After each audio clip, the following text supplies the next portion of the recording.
Welcome to Cluster Fun. That's Seth's computer going off because he didn't realize that he needed to mute it. Some producer he is. But I wanted to start off today's show with a bit of breaking news. That news is that Ramie Makhlouf still works for Score Still North. here. Sorry to disappoint everybody. He's here. He hasn't been here for like a month, but Ramie Makhlouf is here. I took 3 days off. 3 days off. Where have you been? I was working. I haven't seen you since at least the month of July. Well, I was working from Milwaukee for 3 days. I don't know if and then I took 3 days off. I think I've seen like a regular season NBA game more recently than I've seen you. That's what I think it is. I was in Milwaukee for 8 days for the Milwaukee Comedy Fest. Probably looking for new jobs. I get it. No, I mean maybe a new job in comedy, but not how was your new radio jobs. I heard you're going to be on Netflix or something. No, I'm not going to be on Netflix. Well, I opened for a guy who already has been on Netflix and Comedy Central, Ari Shafir. And funny? He's amazing, dude. Were you funny, though? I think I did all right. There will be videos soon for you to judge for yourself. Good, I'm glad.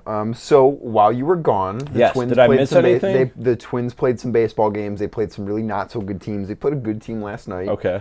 They won that one. Miguel Sano hit a walk-off home run. I heard something about that. Went 443 feet.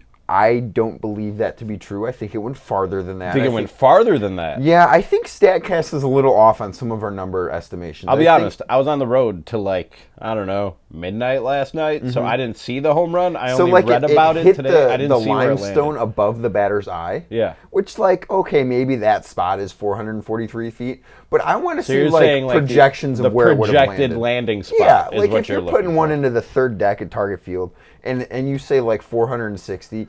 If that thing would have landed at the same level as home plate, how far is it going? I've wondered that myself. That's what I care about. Ground That's level. What the number should I want to be. know the ground level landing spot. And yes. they can figure that out. If you have the launch trajectory, angle, the launch angle, and the science, velocity, we have the technology. If that ball would have gone 500 feet, just put 500 feet. I want to know that. I agree. I missed the 500-foot home run from the steroid era. I've wondered that for a long time. And especially in the era of the juiced baseball, I don't think that these balls are not traveling as far. I think they're still hitting the ball as far as they are. No, for sure. Why was Mark McGwire hitting them 500 feet, and why is that ball last night should have been listed at 506 feet? Why was Mark McGwire hitting baseballs 500 feet? But listed at them, not because of the steroids. Why were his estimates so much farther than the estimates today? Right. That's what I care about. I get it. StatCast ruins everything. I think that's what's changed. That's why. That ball, it might have hit, the first place it might have hit was 443. I'm going to have to go and watch this after we're done with Cluster Fun. It was a bomb. I should have probably done that. I'm hosting the Score North Twins show at noon. Yeah, you're not prepared. I've been unplugged. I'm not even going to lie. I've been unplugged. Yeah, because since Thursday. I forgot you existed. Forgot you did. It was a long week. Still here. We were just scraping at the bottom of the barrel for Cluster Fun guests. Yeah. I almost had to ask Seth one day. Come on, we have a deep talent pool here. No one's around. It's training camps going on. You're out of town. That's right. Yeah. It is. That's right.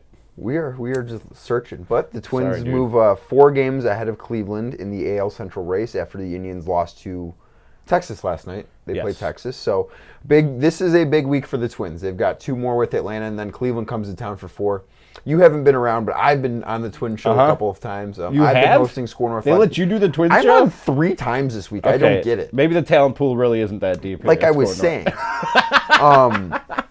But I don't necessarily think that the 2 schedules between the teams matter that much the rest of the way. I think that the 10 games between the Twins and the Indians are going to decide the division. But a win last night goes a long way in helping Minnesota. The head-to-head obviously matters more. Every one of those games counts for 2 games because you're either going to gain one or you're going to lose one. There is no standing pat. But I do think they could stand pat this weekend, though, with 4. I mean, when they face each other, though. Yeah, but with 4, they could go into the weekend and finish the weekend. No, but I just mean each game individually. There's a 2-game swing in each game. Sure.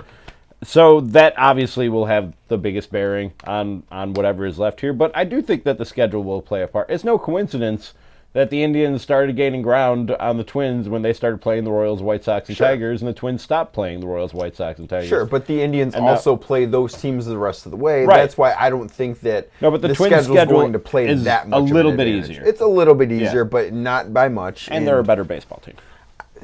They're a better baseball I don't team. know if I'd go that far right now, especially with Byron Buxton being out. I think the Buxton injury is something that's not going to be short term. It doesn't sound like it. No, it's going to be something that's, even when he comes back, I think it's going to be something that's going to linger. See, I read up on the Byron Buxton injury. I have experienced the Byron Buxton injury. I'm not totally unplugged. I have experienced the Byron Buxton I have not. injury. It's not pleasant. It doesn't sound like it. I promise you, it's not the most fun thing. If I can't pronounce it, it's probably really bad. It's essentially like a minor dislocation. Subluxation? Like essentially, subluxation? Sure. Never mind, yeah. It's essentially a minor dislocation where your shoulder like kind of comes out of place but doesn't entirely come out of place, and then it goes back in by itself. So like you don't need, like, for a shoulder dislocation, a lot of times you need a doctor to put it back into place. Yeah. With this, it just kind of does it on its own. It's like a partial dislocation. That sounds crunchy. Is there crunching going on? If you listen close, you might be able to hear a crunch. But it's not pleasant. Doesn't sound like it. Continuing to run into walls is why this happens, and that's why I think it's fair if you don't have faith in Byron Buxton to be available for the rest of the year. I saw somebody on Twitter who said that he played high schoal football and had a lot of contact injuries. And if Byron Buxton just went to a chiropractor, it would fix all this. No, it would not. As someone who's done that, and as someone who has had 3 shoulder surgeries, it would not. This guy played high school football, all right? Okay, but how many letters did he win? I don't know. Well, I'm not sure. I'm not sure. If it's less than 2 letters, his opinion's not valid. If I'm it's just 3 saying. or more, then we're talking with a superstar here, and then his word is God. When a guy lists his credentials, I take his word for it. And he played high school football. That's fair. Yeah. That's Ramie Makhlouf. He also played high school football. I'm Danny Cunningham. I also played high school football. This is Cluster Fun. It is the return of Ramie. The return of Ramie. It is also the most credible place to get information because high school football players on the couch. Yes. You can press stop, Seth.